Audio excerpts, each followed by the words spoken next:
disappointing. And second half, you guys came back, but a close loss down there. Obviously, wanted the sweep, and now the standings get even that much closer. So just kind of talk about just where you guys are at after the road trip. Right, so we're tied with Dominguez Hills now for first place in the conference, and it's going to be a dogfight to finish out these last 3 weeks. But that's why we play the games. It was fun. It was a great college basketball game on Saturday. 2 really good teams in our conference, 2 of the top teams in the region going at it, and it came down to 1 possession. I'm sure you'd like a little less stress, but from a basketball fan, you look at the standings, kind of like I said, the dogfight from here on out. It's not one team in the first place that has a 5-game lead. It's every game matters. Right. That would have been nice, right, if we would have had 2-game lead with 3 weeks to go. But Dominguez Hills earned that win on Saturday, and now we have the tie with Pomona 1 game behind, and they still play each other, and we still play Pomona. So there definitely is a lot of basketball left, and we know that any team can beat us. So we're trying not to look forward to any of those games later. It's all about 1 game at a time, and we have Stanislaus on Thursday, and then Chico on Saturday. Yeah, huge week for you guys. And we could first just talk about Stanislaus and kind of facing them earlier in the season.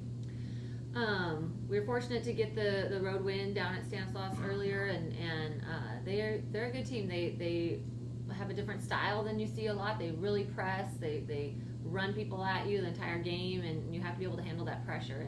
And they made a big run at us in the second half the first time, and brought that game a lot closer than we wanted.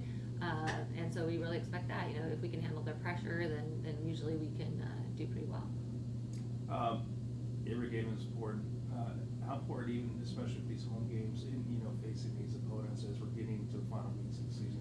We're thrilled to be able to be at home this week, and actually 4 out of our last 6 were at home, and so that's always great. Really tough road trip last weekend, long traveling day on Sunday. Getting home at I think 8:00 Sunday night, and kids getting back into class on Monday morning. So we're happy to be home, and our crowds have been great, and we just hope that we can continue to make that push. Yeah, talk a little more about that.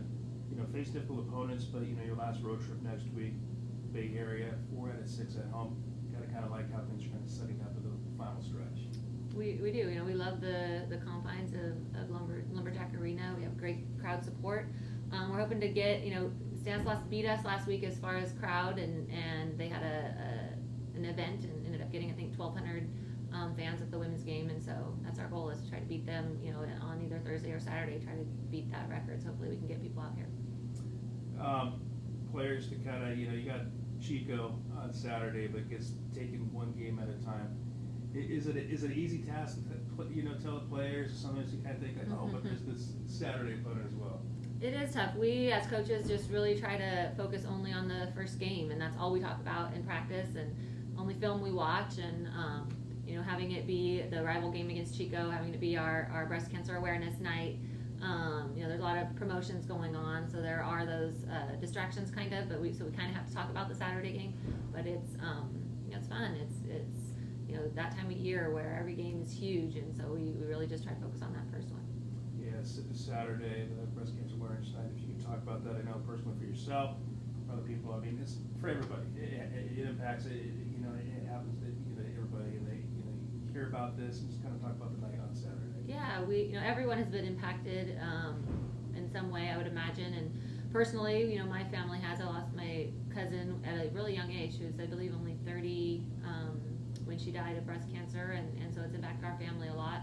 And then started raising awareness with these basketball games, and I jumped on board, and love to try to promote awareness, try to raise money, do anything we can to help it out. I've had college teammates that have battled it, and there's just so many different people that have been touched by it. So we just try to raise that awareness as much as we can. What do they call it on Saturday? It's Play for K night. It's the WBCA, the Women's Basketball Coaches Association, has labeled it Play for K night, and it was the former North Carolina State coach that died of breast cancer. Her name is Kay Yao, and so that's why we're